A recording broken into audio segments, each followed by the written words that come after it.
தாம்பரம் சுற்றுவட்டார பகுதிகளில் கனமழை பெய்து வரும் நிலையில் தீபாவளி முடிந்து சென்னை திரும்புபவர்கள் கடும் அவதியடைந்து வருகின்றனர். அது தொடர்பான காட்சிகளை பார்க்கலாம்.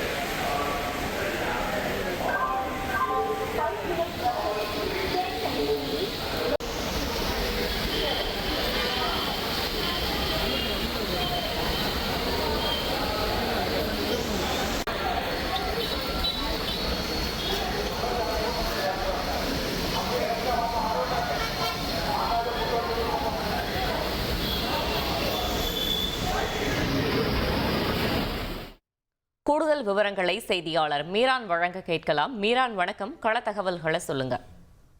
வணக்கம். தீபாவளி பண்டிகையை கொண்டாடுவதற்காக சென்னையில் வசிப்பவர்கள் பல்வேறு தங்களது சொந்த ஊர்களுக்கு புறப்பட்டு சென்றனர்.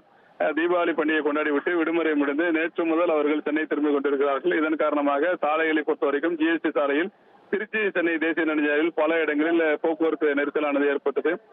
ரயில் போக்குவரத்தை பொறுத்தவரைக்கும் இன்று அதிகாலை முதல் தாம்பரம் ரயில் நிலையத்திற்கு பல்வேறு ஊர்களிலிருந்து எக்ஸ்பிரஸ் ரயில்கள் மூலமாகவும் சிறப்பு ரயில்கள் மூலமாகவும் ஏராளமான பயணிகள் தாம்பரம் ரயில் நிலையத்துக்கு வந்தார்கள். இதன் காரணமாக தாம்பரம் ரயில் நிலையம் பகுதியில் பயணிகள் கூட்டம் அலைமோதியது. இதே போல தாம்பரம் பேருந்து நிலையம் பகுதியிலும் பயணிகள் கூட்டம் அலைமோதியது. இந்நிலையில் நேற்று இரவு முதல் விட்டு தாம்பரம் சுற்றுவட்டார பகுதியில் கனமழையானது விட்டு பெய்து வருகிறது. சொந்த ஊர்களுக்கு சென்றுவிட்டு ரயில்கள் மூலமாக தாம்பரம் ரயில் நிலையம் வந்த பயணிகள் அங்கிருந்து தாம்பரம் பேருந்து நிலையத்துக்கு வந்து மாநகர பேருந்துகள் ஏறி பல்வேறு இடங்களுக்கு அவர்கள் சென்று கொண்டிருக்கிறார்கள். தொடர்ந்து விட்டு மழை பெய்வதன் காரணமாக வெளியூரில் இருந்து வந்த அந்த பயணிகள் கடும் அவதிப்பட்டு வருகிறார்கள். போக்குவரத்தை பொறுத்த வரைக்கும் தாம்பரம் ஜிஎஸ்டி சாலையில் தற்போது போக்குவரத்து சீராக இருக்கிறது. மாநகர பேருந்துகள் அதிக அளவில் இயக்கப்படுகிறது. வெளியூரில் இருந்து ரயில்கள் மூலமாக தாம்பரம் வந்து தாம்பரத்திலிருந்து பல்வேறு ஊர்களுக்கு மாநகர பேருந்துகள் மூலமாக தற்போது பயணிகள் சென்று கொண்டிருக்கிறார்கள். மழையும் விட்டு பெய்து கொண்டிருப்பதன் காரணமாக கடும் அவதிக்கிடையே அவர்கள் பயணம் செய்து கொண்டிருக்கிறார்கள்.